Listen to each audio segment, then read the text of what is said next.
Absolutely. Should we be up for that? I'll talk to you about anything you want. I may not know the answer to it. Like politics, I have no clue what's going on in Afghanistan, really. But if you want to talk about it, that's fine.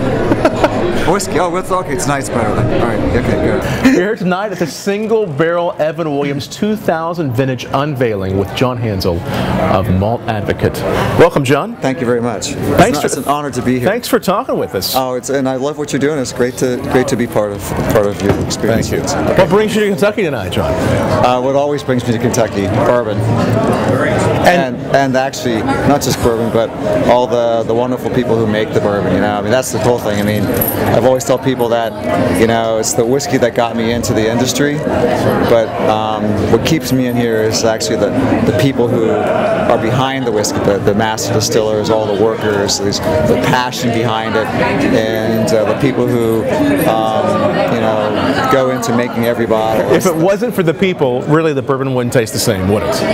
Well, absolutely. I mean, I think, well, you know, bourbon in general is like, you know, or whiskey in general is a social drinking. I mean, one of the benefits of having something to drink is having someone to drink it with. And so people are involved with bourbon from every aspect of a bourbon's life, from the time it's made, you know, even going back to the grains and everything else, the farmers making the grains, you know, I mean, like everyone, there's people involved all the way through to the distilling, you know, the whole 9 yards, and the aging, and then when you sit down and have a drink with it, it's always much more fun to have a drink with someone than if you're drinking alone. You know, I mean, not that maybe George Thorogood had it wrong or anything, but you know, because I do that too occasionally. You know, I have no, you know, I talk to people, not to get on a tangent here, but you know, some people like I was just with someone in San Francisco last week, and he was like, you know, he's like, I'll go like 6 days without drinking, and then I'll have a drink, you know, and he goes, because I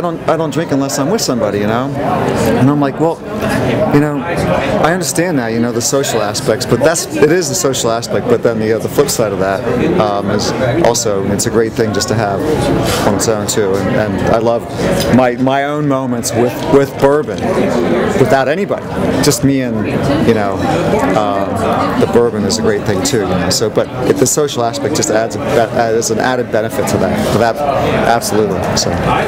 And there's some things that are really just meant for you, just like that moment with the bourbon. I mean, it's just sometimes it's just for us, you know.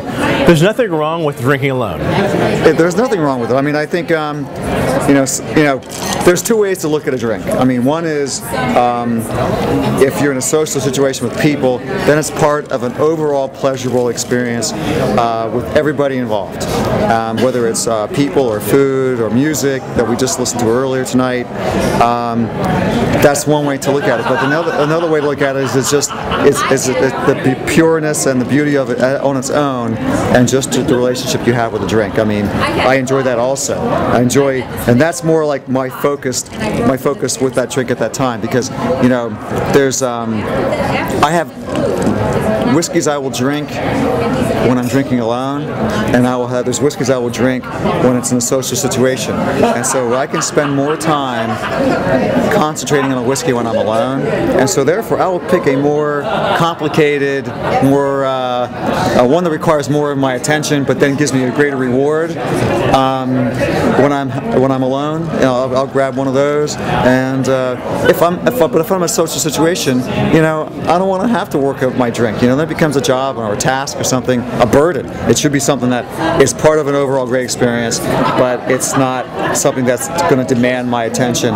And you know, so I think that's something that everyone should think about. Is like, hey, you know, when you decide what drink you're having, what's the situation? And that's what another thing that's great about the whiskey. There's such a variety of whiskey that no matter what mood you're in, or who you're with, or who you're not with, there's always a whiskey that goes with it.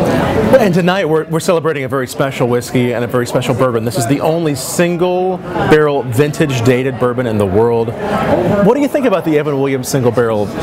I think it's amazing, because this is now the 15th year, and I can honestly say that I've been been involved and had and tasted, enjoyed, and actually all 15 years. And I mean, to the point where it's meant so much to me that I actually still to this day have one bottle of each of the vintages. You know, I'm a firm believer. I'm not a collector. I'm a drinker. But this was one of those things where I've always been thrilled by these releases every year, that I just sort of like say, you know, squirrel one away every year, just as my way of paying homage and my respect to Heaven Hill and to Parker and Craig Beam. You know, it's just all the whiskeys that I have no other